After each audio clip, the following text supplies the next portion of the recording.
Hey YouTube, Keegan here with Tech Shows You, and in today's quick video, I'll be reviewing the Expedition 3.0 mobile backup battery for your USB devices.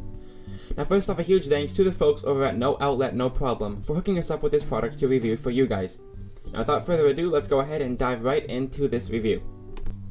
The battery comes in a black metal case, and it doesn't have much in terms of writing or insignia printed on the front or on the back.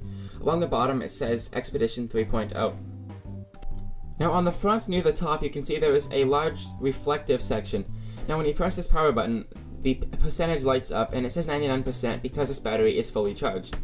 Now the battery only has a 2-digit display, so even when it says 99% while it's charging, it may actually be completely charged.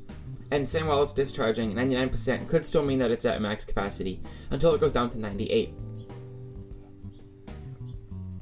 Now on the front of the device itself, on the top, there are two USB ports, one that is a 1 amp output and one that is a 2 amp output. Now as you can see, there is also a 5 volt input, which is a micro USB. Now if you hold down the power button on the top of the battery, an LED light actually turns on, and this can be used as a sort of makeshift flashlight in case of an emergency. It works great if you're looking through your bag for a charging cable or something similar and you don't want to carry around a flashlight just for that purpose. You simply hold down the button to turn it on, and you simply hold it down again to turn it off. Now this is different from the single tap that shows the battery percentage on screen. The size itself is a little bit larger than most batteries, but that's because it does have an 11,200 mAh capacity. Now it's kind of heavy actually, it's on the heavier side, but that is not really a problem because if you're carrying it around in say a backpack, it's not really going to make a big difference.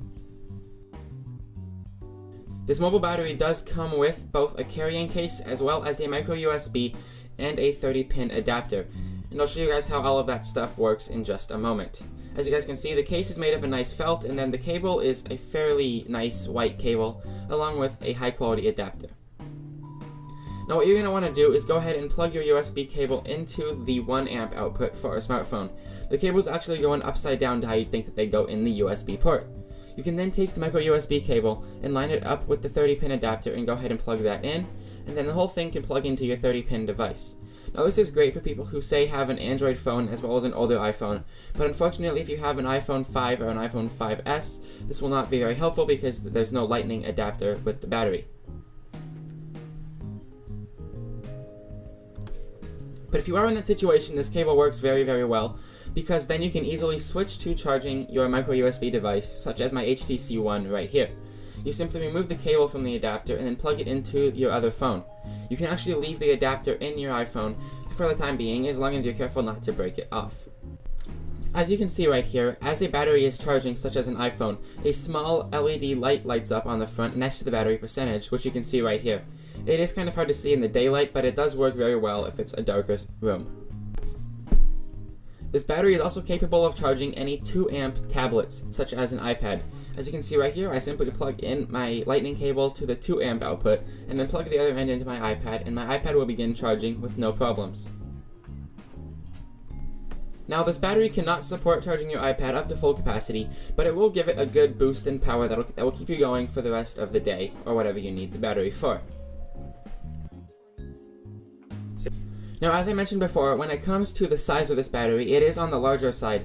As you guys can see right here, I have it compared to a tilt battery that we reviewed earlier for you guys. As you can see, it is much taller, but it is a lot thinner, but it is also wider, so the dimensions are different, but it is overall quite a bit larger. But it is a much larger capacity, so that's an okay trade-off for me. Now as I mentioned, it does come with a bag, and everything does fit inside the bag, including the battery itself. So this is a great way to protect the battery from getting scratched or dented and dropped. And it is also a good way to keep track of the cable as well as that very tiny adapter that many people won't use very often, but you do want to keep around just in case, and it's very easy to lose. And then everything zips up inside the bag and it draws shut, and it looks really nice. Now it is not the most high quality expensive bag, but it does get the job done for keeping your battery protected and safe. I hope you guys found this video useful, and this is definitely one of the batteries that I would highly recommend. I do find myself going back to it all the time. Now again, a huge thanks to the folks over at No Outlet No Problem. You can check them out at www.nooutletnoproblem.com, and that link will be in the description for you guys. This has been Keegan from Tech Shows You, and I will see you next time.